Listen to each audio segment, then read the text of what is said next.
It's time to be woke. Take off your shades. It helps see through the smoke. Cause the wicked hide behind the cloak. And if you stay in the mist, you gon' be soaked. So listen up, cause this hair of the dog. What's real, what ain't? Is this the fog or smog? Cause there's a difference when you breathe it in. So don't let the corporate media take you for a spin.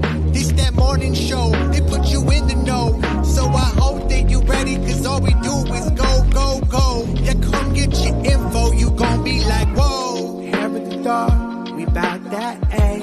We in the zone, we out here, yeah. Speeding the fact. Good morning, everyone. Welcome to Hair of the Dog. I'm Andy Kennedy. On this fine Monday morning, thank you so much for joining us. We're glad you're here. We got a wonderful show ready for you this morning. I'm broadcasting you from the hot spot in North America. Apparently, my co-host, where she lives, it's freezing cold. And today with the humidex added on, which means basically the temperature plus what it's going to feel like because it's humid is going to be 106 degrees Fahrenheit. So certainly nothing that we're used to here, but thank you, climate change. Anyways, like I said, big show. And that starts with my lovely and talented co-host, Ms. Carrie Barber. Good morning, Carrie. I'm freezing. I'm freezing. So I am in the desert, New Mexico. It's 56 degrees. 56. I'm freezing. And Andy's got 106. Yes, What we're happened? almost double here. Jeez. It's yeah, believe the science, please, please. Apparently, while we were sleeping, North America flipped. Oh, So who knows? Anyways, Yeah. Carrie, I wanted to tell you about my good news this morning. I was very Okay. happy to be able to book an upgraded second vaccine for myself. They opened up the age restrictions in Ontario. My original appointment was going to be September 14th. It is now moved up to July the 9th. So in 10 days. So very happy about that. Most of the people that we go on our camping trips through the summer with are also booked for around the same time period. So it's a little bit of a relief to know that people should be fully vaccinated and have all their antibodies and their little antibody ducks in a row by the end of July, and we should be good to go. So that was positive news in a life that is currently ruled by a out-of-control train. just completely off the rails. Well, congratulations, Andy. I'm glad that Canada's finally starting to get the supplies in Canada. Mm-hmm. Yeah. Yes. Well, there was a lot of trepidation here in the last little while because we've had obviously shifting supplies where we don't know what vaccine we're actually going to be getting. And then you think you have a constant supply of like Pfizer, and then all of a sudden, this shipment is going to be delayed. And then they get an extra shipment of Moderna. And so, people say, well, I got Pfizer, I can't get Moderna, right? But a lot of people don't know that they're virtually the same vaccine, right? They're the mRNA vaccine, and, they work almost in conjunction. They're pretty much interchangeable. A lot of people that had the first Pfizer one canceled their appointment for the second one, right? And so now the powers that be have to come out and say, no, it's okay. Don't cancel.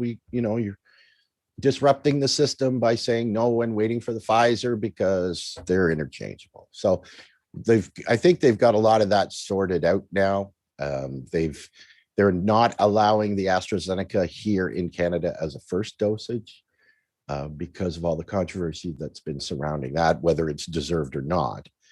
But it does look now that Canada is got their ducks in a row. And apparently yesterday they had a lot of large arenas like the Rogers Center where the Blue Jays play baseball, all set up for these huge, massive vaccine clinics.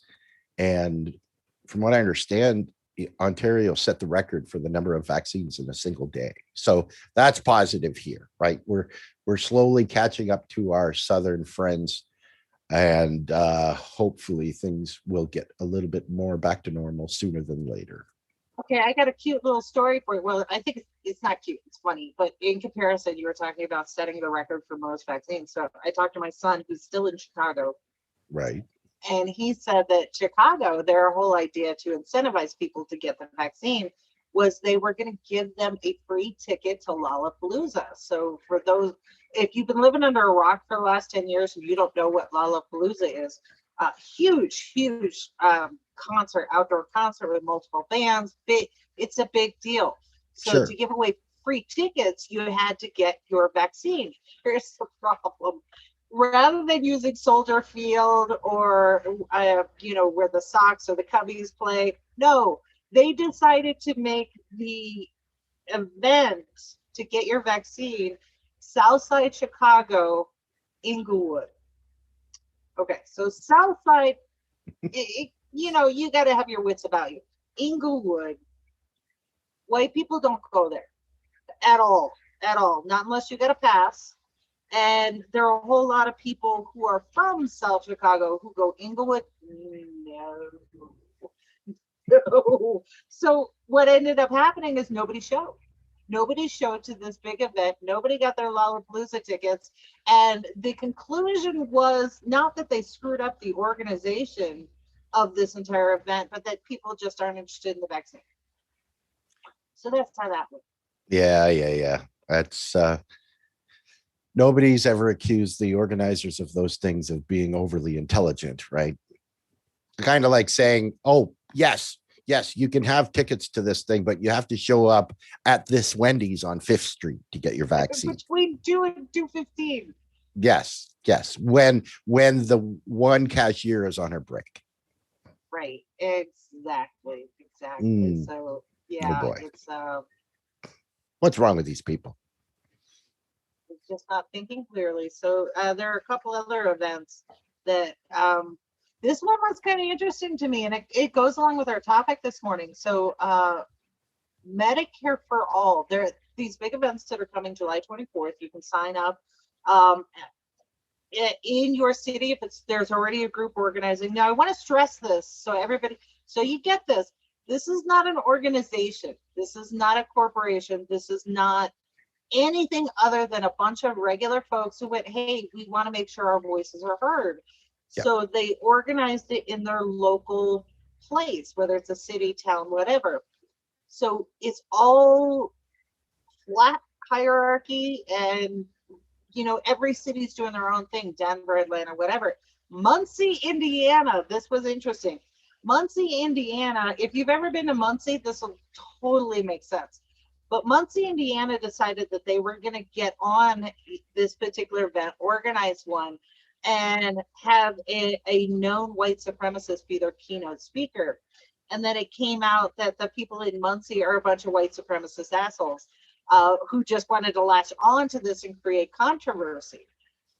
So what has happened is, and this is where, as like, people on the left, come on now,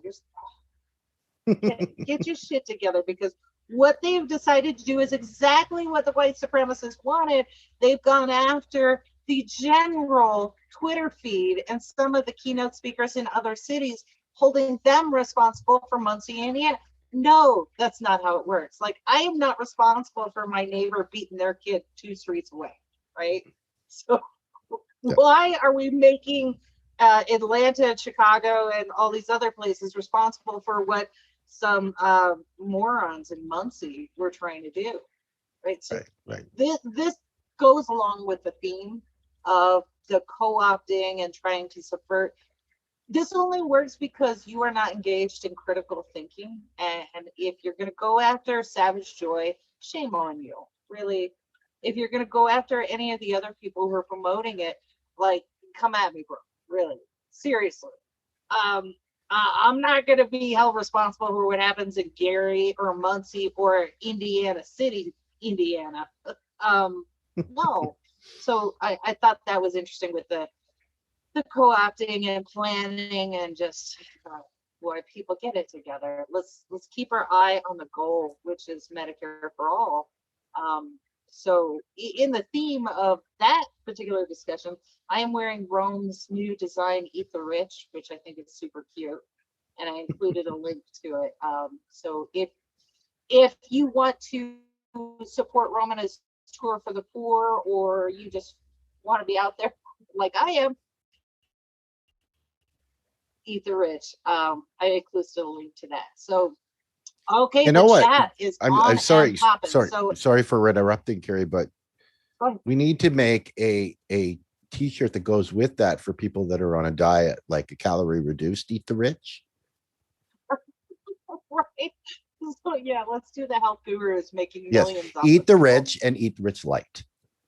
And the Rich Light, low sodium. Yeah, absolutely. Yeah, we need to have our cookbook to put that together. So Amber says, "Good morning from the Devil's Blast Furnace." Ooh, she's hot, Amber. Where is Amber?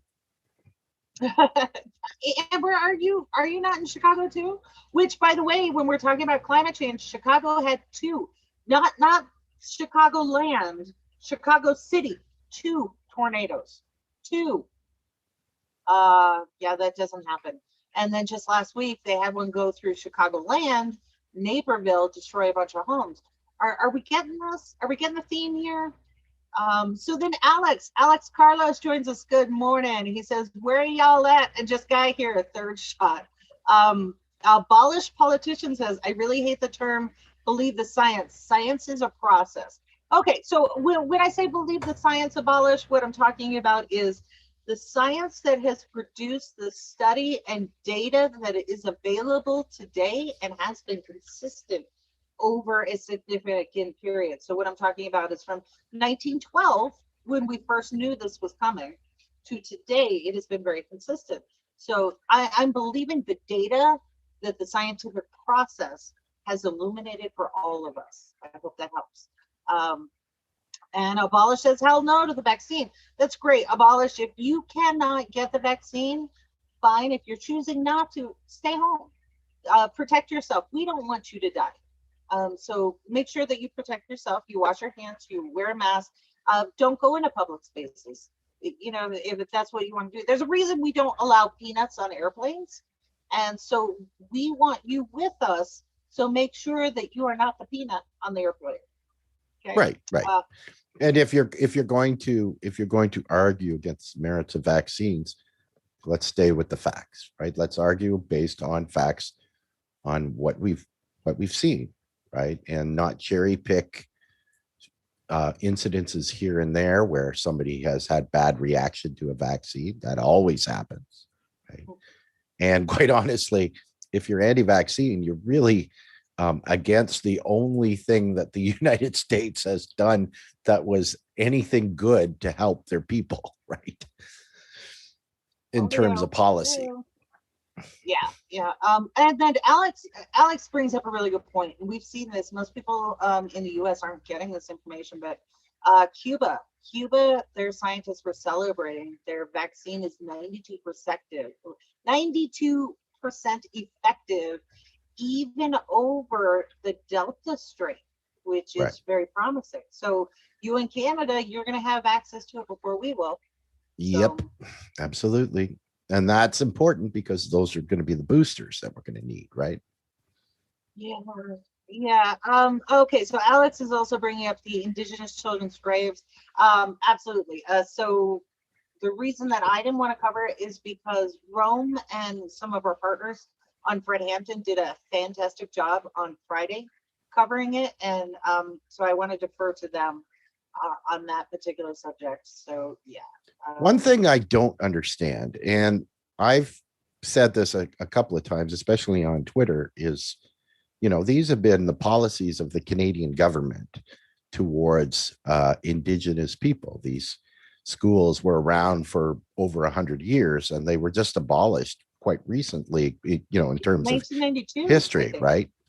Yeah. Well, there's always been a history, especially in Canada, of awful treatment of Indigenous people, right? And gaslighting and stories, right? The propaganda machine against Indigenous people has always been just as strong in Canada. The only thing I would say is, if you're in the United States and you're looking at Canada and scolding us for our treatment, your history with Indigenous people isn't any better. True. And I think it's a learning process for everyone. But I do want to get to something Abolish said, going back to the vaccines. Abolish is saying, so I have to stay home because I don't believe in Rachel Maddow. And Fauci admitted masks don't work in his LinkedIn. So let me just say this, Abolish. I had an aunt who tried to stay home, and she tried to protect herself. And one of the people who thought like you, Rachel Maddow was lying, all of this was a hoax, brought the virus to her. And this woman, she is, when there's that old saying that God takes care of children and fools. She was, I don't want to say there was something wrong with her, but she was simple. She was just a good heart. She was the person that, my son grew up with her, kind of babysitting, and they would watch cartoons, and she loved Westerns, and she was just so innocent, so absolutely innocent. And then she got COVID. And what happened to her was she wasn't responding to any of the therapies, so they put her in ICU. And they intubated her and put a tube down her throat so she couldn't talk. And things went sideways, and they had to amputate her foot.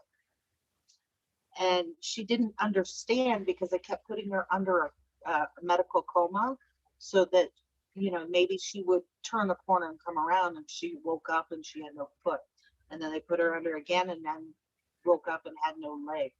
And all of these things kept happening to her, the pain, the struggle, and this purely innocent, good soul. She wasn't responding. And she obviously didn't have good health insurance, because she's like you and I, having to work for a living. So at some point, the hospital went, we're not going to save her. We're going to just try to make her comfortable. And so they took out the tube, and all of her family was not allowed to see her. It was her sister, my son's grandmother. Her name was Barb.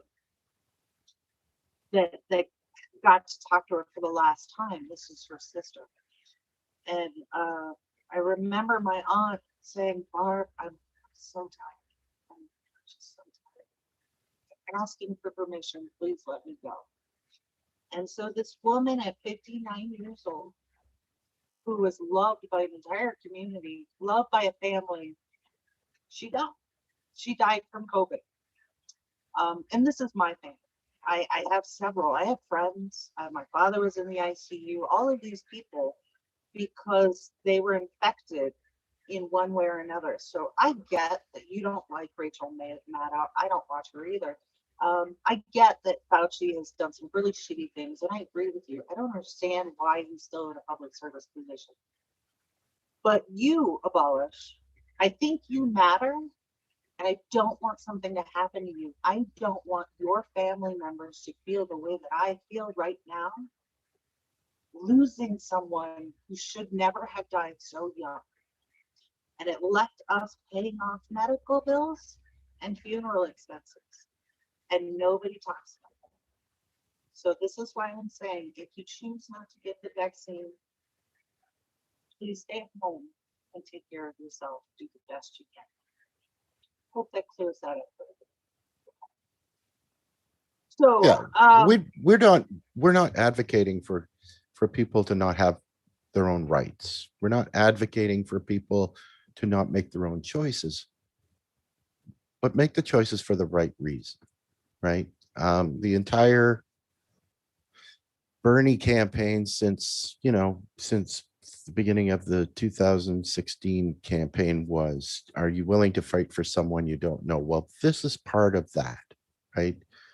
And even in terms of the corporate oligarch world that currently runs everything, right?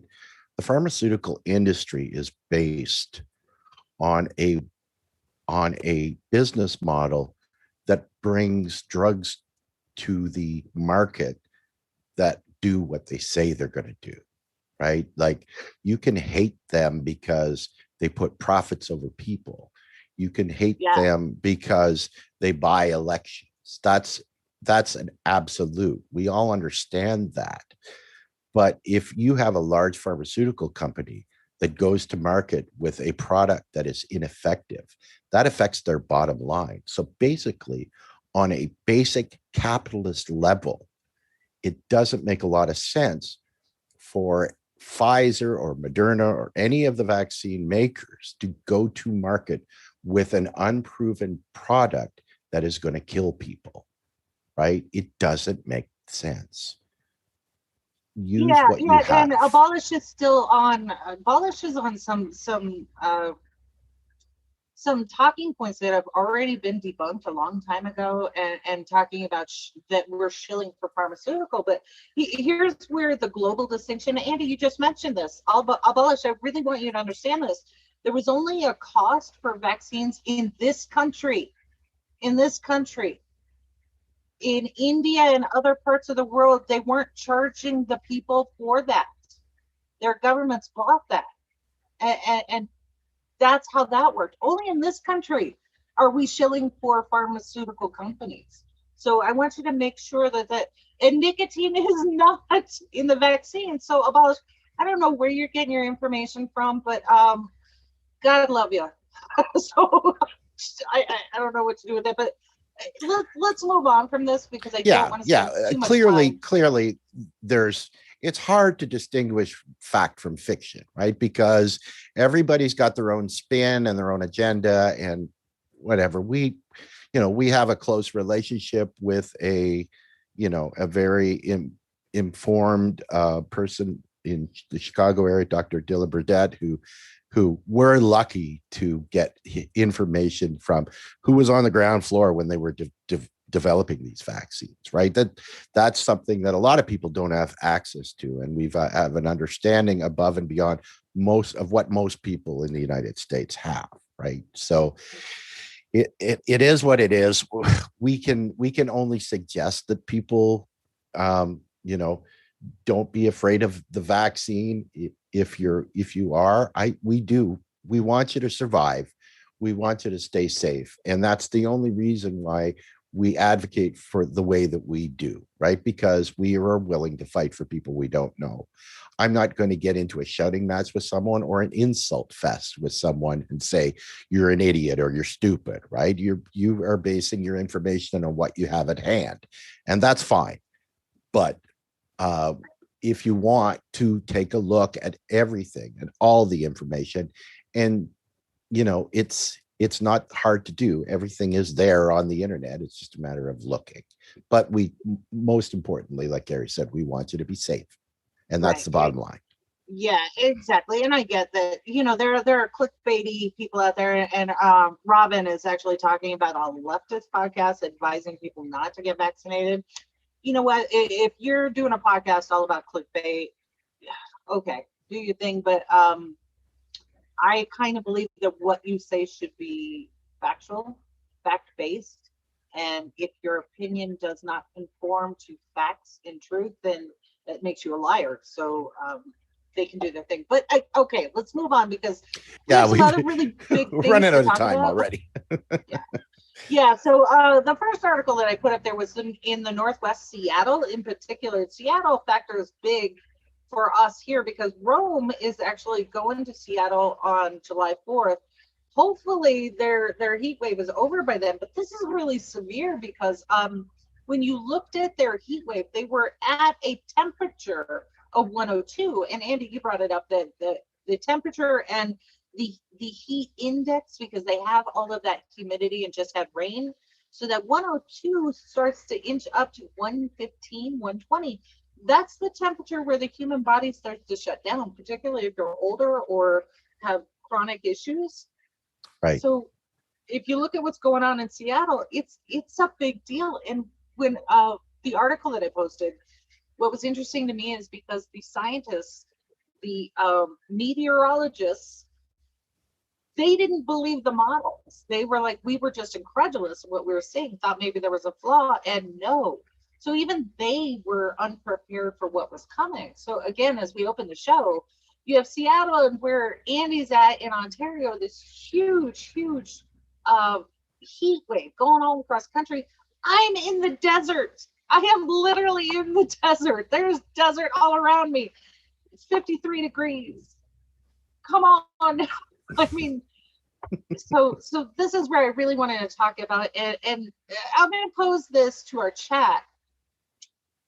The whole thing about believing the science and the data points and everything we've known since 1912 to present, I understand why Republicans deny it, and they're starting to come around. They're obviously starting to come around, and it's all based on money. But why would politicians who claim to be left, center or left, why are they denying it? And I'm not saying that they're denying it outright with their words, but actions speak. So this is where I'm looking at all of our blue dogs. Why don't they believe the science when it's right here? I mean, if you're looking at Seattle's weather and looking at New Mexico and Texas, by comparison, is this a big deal? Tornadoes in the city of Chicago. Isn't this a big deal? And I would think, Andy, just since money motivates everything in this country, why aren't property insurance companies freaking the fuck out? I don't understand, because they only make money when they don't pay out claims, and they're going to be paying out massive claims.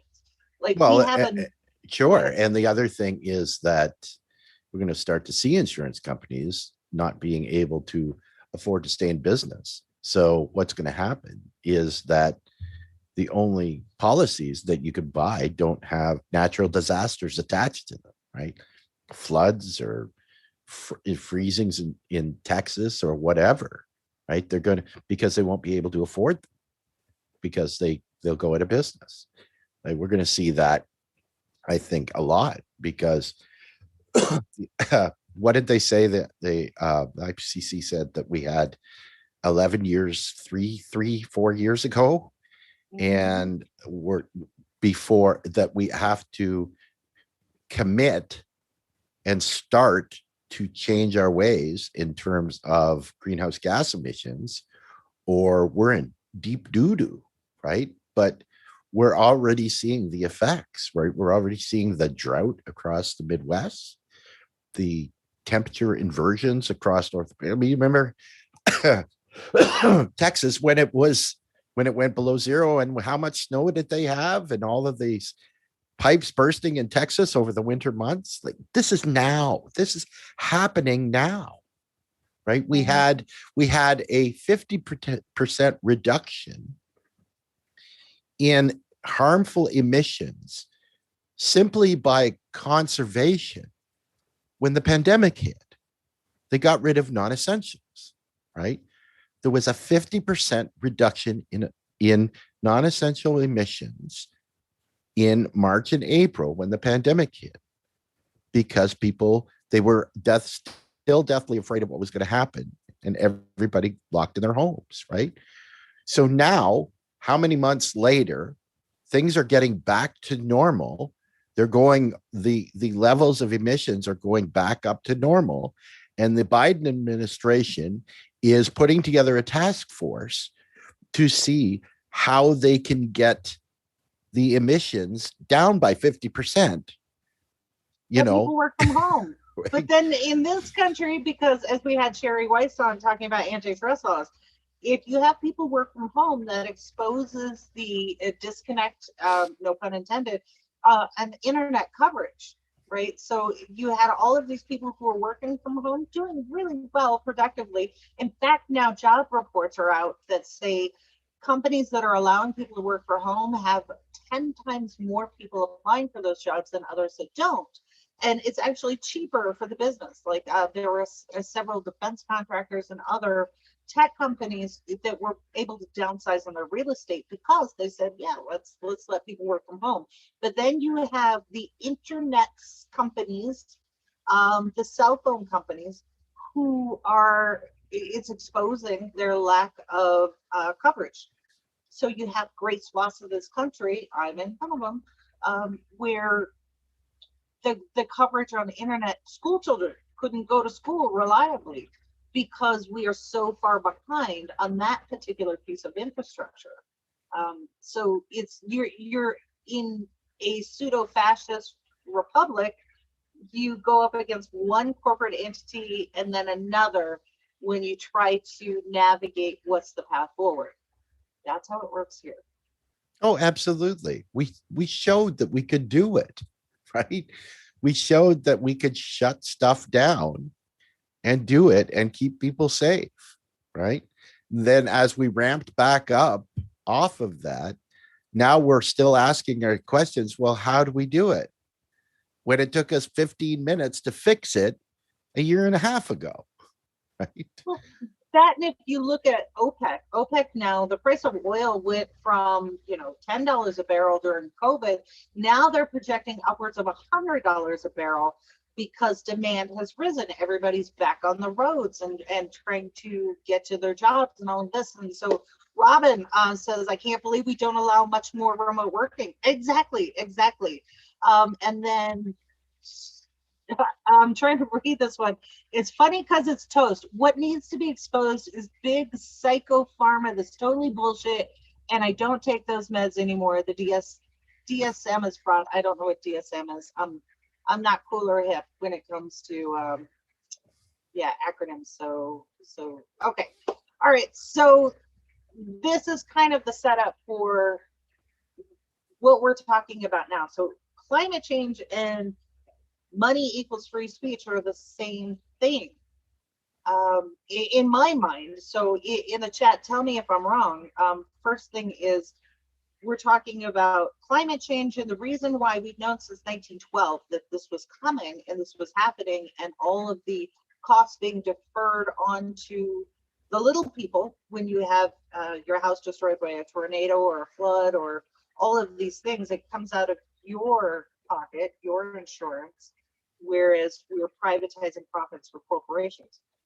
Now let's flip it to politics. And to me, these are the same story, because the big news that came out was Representative Hakeem Jeffries, 8th District of New York. He and some of his buddies got together and formed a PAC. And I want to stress that this is a brand new PAC, but Jeffries and a bunch of these folks, they have been in love with PACs forever. So I pulled up Hakeem Jeffries' Open Secrets report, and he loves PACs to the tune of about $2.5 million worth, and that is his free speech, right? So he is no stranger to PACs. None of these folks are a stranger to PACs. But the first I want to set this up when we have talked about how to float an idea to the public so that they will accept it. And Andy, this is the first graphic. So we're back to having some graphics. This is the anti-democratic Team Blue PAC. The New York Times blurs the lines. Oh, my apologies.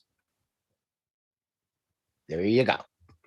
Hey, Holly. Holly got here a little bit earlier today. Good job. Hey, Holly. Okay, so New York Times, they did this expose where they were talking about Republicans and Republican insurgents getting into the Democratic Party. So they started out with Democrats and Republicans, but in my mind, when I was reading this, I'm like, these are third-way Democrats. That was Clinton. Clinton issued in the third-way Democrats. These were a bunch of Republicans who weren't too bothered by, same-sex marriage or any of these things, who went into the Democratic Party. So this has been going on for years. But then the New York Times tried to allude that these Republican operatives were actually progressives. And the first clue that, they're not progressives is they were spending $10,000 on a DNC dinner and donations. probably not a progressive. Yeah, it's been weeks since I've had a $10,000 dinner. I was at one last night. I don't know what you mean. So here is why I put this up, and so there is a paywall on the New York Times. So I put in two other links. One is a blog site that kind of republishes some of it, and another is the Reddit discussion that was going on about this particular article. So this entire piece here, you start to see these kind of headlines where they're trying to say that progressives are really Republicans or really red MAGA, which could be true, right? This is why Andy and I do this broadcast. We're not left, right, whatever. We're fact-based because we want everybody, the 99%, to be on the same page with fact-based evidence. But what they're saying is that all progressives, or alluding to all progressives, are really Republicans. Therefore, that's your enemy. And whatever we do to them that may look a little shady is okay because they're the enemy. So this is why I presented this particular article first, and you're starting to see this a little bit more.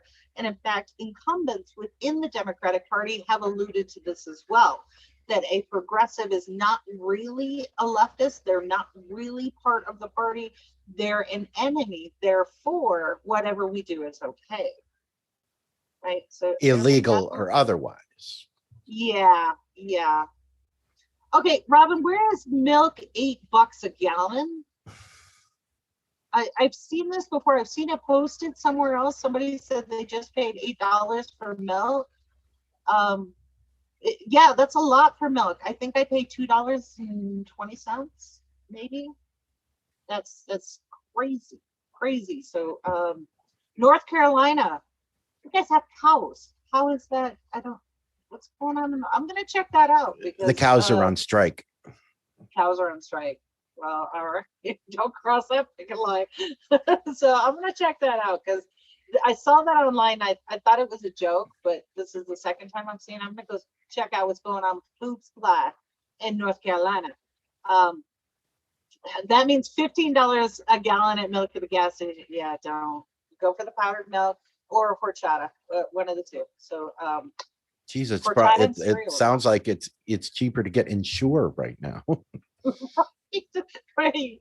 Go ahead and rate the Ensure. So getting back to this particular topic where we are creating the narrative that progressives are the enemy, this sets up what happened next when it came to the Jeffries piece. So Andy, if you wouldn't mind that particular graphic. Because what I thought was interesting is that some of the quotes that came out about the launch of this Team Blue pack. So we have Team Red and then Team Blue, like it's a sports thing. Never mind climate change and all of these massive things that are coming down that affect everybody. They're more worried about Team Blue. And I pulled out some of the quotes, particularly from Jeffries. I'm not going to pick on Jeffries specifically. He's just one of many that do this, but he kind of left himself open because I wanted to double check this. So Jeffries back in 2015 didn't always feel this way about PACs. He kind of evolved on money equals speech. In 2015, he was one of many bipartisan congressional members who signed on to a Sarbanes letter trying to stop, repeal, or diminishing regulations on who could donate and where money could come from in campaigns. And the particular quote that he is famous for on this 2015 provision is, as negotiations over the omnibus agreement continue, we urge you, and he's talking to Pelosi and McConnell, we urge you to resist any attempt to include a controversial campaign finance provision relaxing political party coordination limits. This change would be a travesty coming on the heels of last year's erosions of the limits of big dollar contributions to the parties. So he's talking about Citizens United. He was at that time very much against Citizens United. Well, let's fast forward a little bit. And this is where I think this is all very good news. When I was talking about the Medicare for All marches and people going after Savage Joy, when we're looking at elections right now and people like Jeffries coming out with his new PAC, what's that old phrase, Andy? You know, if the first they're going to laugh at you and then they're going to come after you. Well, here is clear evidence that these people are terrified. Absolutely. Terrified of what's going on right now in our spaces. Does that make sense? The expression you're looking for is first they ignore you, then they laugh at you, then they fight you, and then you win. Yeah. Yeah, and this is clearly them. Jeffries is saying right now that this is our effort to shore ourselves up from the unwashed masses who are actually trying to get into our space. How dare they? How dare they? So in his quote now, 6 years later, after he was just fighting against Citizens United, in the launch of this particular PAC, he says, this effort is to protect our incredible members. That means us, the 1%, our incredible members, and is an extension of my job as caucus chair to ensure that members are successful as elected representatives and building campaigns to communicate with the people they represent. Okay, that quote in particular, number one, he's us versus them. The people who are already here, these are our people. Our people. But the people who are trying to get in to the people's house of representatives, they are not with us.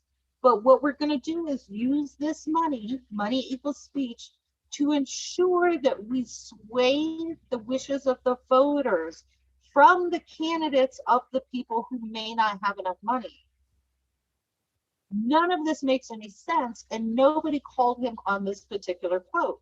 He's saying we are going to outright buy elections, do our marketing propaganda on millions upon millions of dollars, coordinate with other groups using this PAC to make sure that the 1% in Congress still represent the 1%, because they were terrified over AOC, they were terrified over Cori Bush, and all of these other representatives who are coming in at the will of the electorates. Here, Jeffries is saying we will not represent the people. Well, and that's exactly, he's saying that the people they represent. Well, who do they represent? Right? Mm-hmm. It's not the 99%, it's the 1% of the people that donate to their campaigns. Right? Yeah.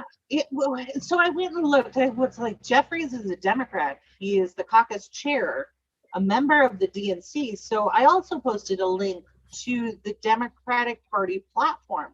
And they have an entire section about what they are pledging to do as a party, as representatives of which he and his colleagues are some of them. And there's a section called Reforming the Broken Campaign Finance System, the exact thing that he is talking about over and over again. And in the first paragraph, which is on that image there, it says money is not speech and corporations are not people.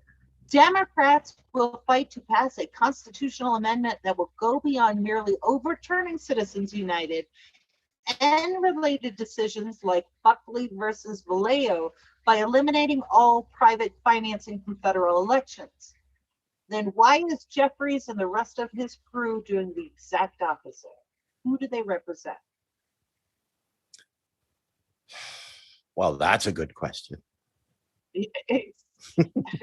Yeah, again, it's he goes on to talk about dark money, and this is their own party, their own platform saying this is what we will do. If you vote for someone in Team Blue, these are the things that we believe in. So who the hell is Jeffries? Is he a Republican? I don't understand. I don't understand where this push for PAC money to keep out incumbent challengers is coming from. This is not what a democratic process looks like.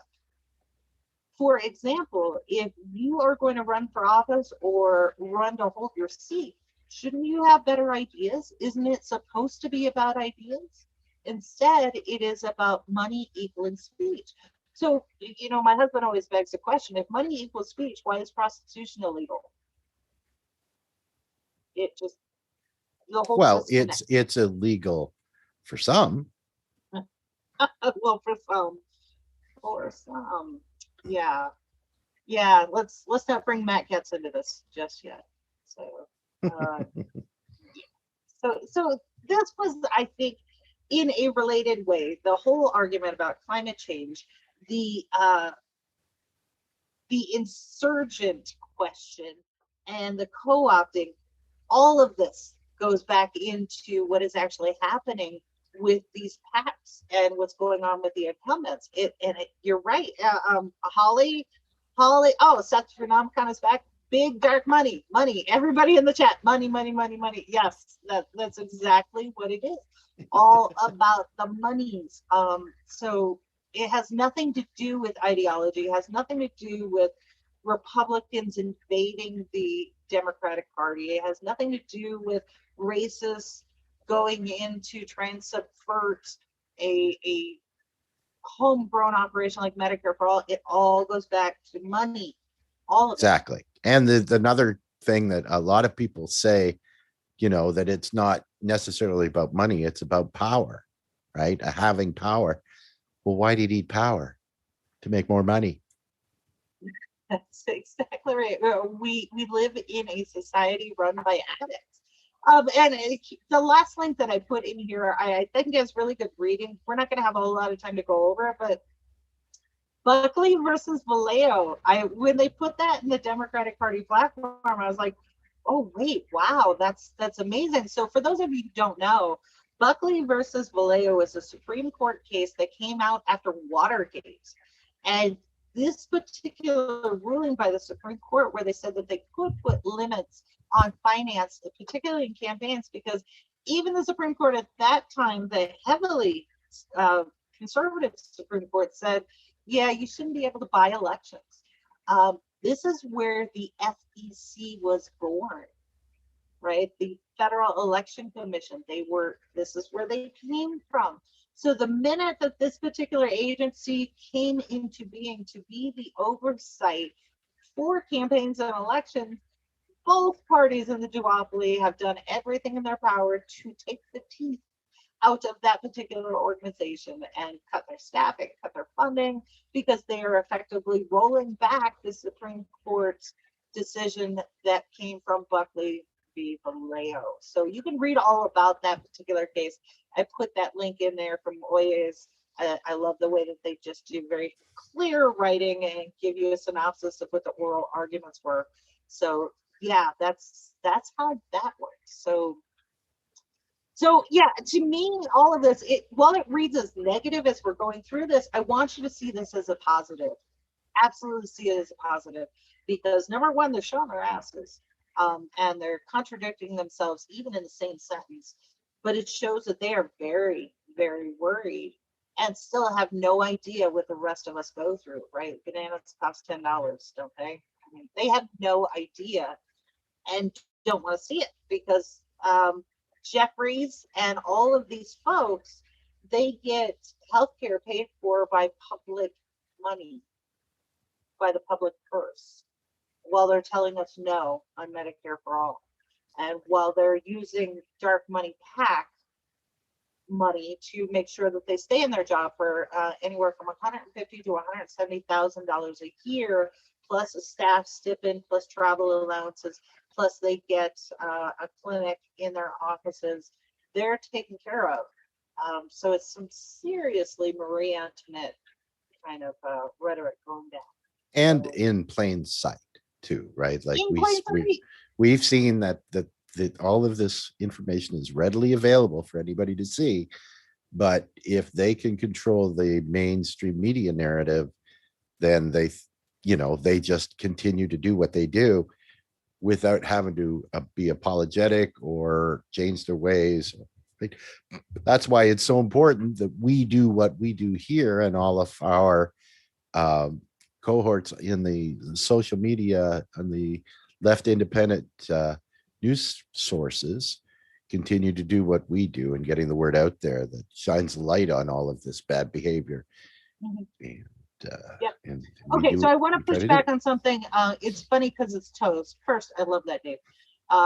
This post that he said. First, he said, I'm assuming it's a he. I'm sorry. I remember reading Derek Jensen's "Forget Shorter Showers," and it made an impact on me. You can't solve our problems with personal choice and lifestyle decisions. Oh, but wait. We're going to have a series coming out to show you exactly what you can do at a local level. Like, forget Congress, forget saviors from on high. What can we do at a local level, just me and you, maybe me, you and a couple buddies, to actually start working on this? And can we translate this over and over and over again? So yeah, we actually have a series coming out on that particular topic that unites housing crisis and climate change and all of these things that are coming down. Yes, there is potentially something you can do. So I hope that you will join us back for that. And then Robin says, that's capitalism. Everything is commodified. That should be on a bumper sticker. I really like that. And then Seth says, Seth's been blacklisted for talking shit on the internet. Well, you're welcome here. If you don't have anything nice to say, come sit by me. We'd love that stuff. So yes, but to be wary of Carrie because she has a really good left hook. Right, exactly. So yeah, that was really all I had for this morning. Just I really want to emphasize that this is positive. If you're in the progressive space, whether you came from the conservative or the left or whatever, the fact that they're calling us the enemies, the terrorists, or whatever they want to call us, is a good thing. We finally got their attention. We're finally getting through. And whether you're a Dem enter or a Dem exit or check out of politics, whatever, all of these things, all of these strategies, all of these efforts, they are working together as they must in order for us to be successful. And you're starting to see it. So please keep the pressure on.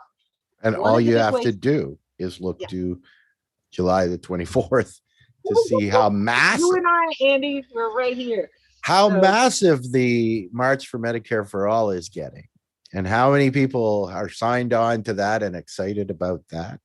You know, that there's lots of people that are saying the left is the most numerous amount of people out there. They just lack the ability to organize. Well, we're proving that wrong right now, right? But let's take this momentum and go forward, right? How do you affect capitalists? You take away their ability to make capital. There's lots of ways to do that. We just need a concerted effort. That's all we need. Absolutely. So that's all I got for today. I will have some more goodies for you on Wednesday. And by the way, if you're just joining us in the chat and you're just catching our program, we do take viewer requests. If you have a particular topic or you've seen a headline where you'd like a little more information on it, I would be happy to do all the research and pull up what I can and sniff out the good story and all the stuff behind it and bring this to you. So feel free to drop us a line at hairofthedogshow@gmail or put it in the chat. And we've already brought a number of stories that were some of our team family viewers suggestions, so please feel free to do that. So Robin says, love y'all. Thank you everybody for joining in. We will be back here on Wednesday at 10 a.m. Eastern. Please join us then. Andy, take us out with your words of wisdom.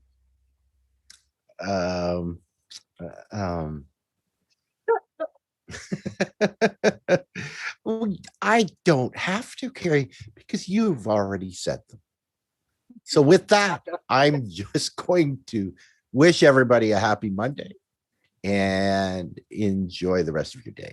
But be ready bright and early Wednesday morning, because we've got a brand new show for you. We will see you then. Take care.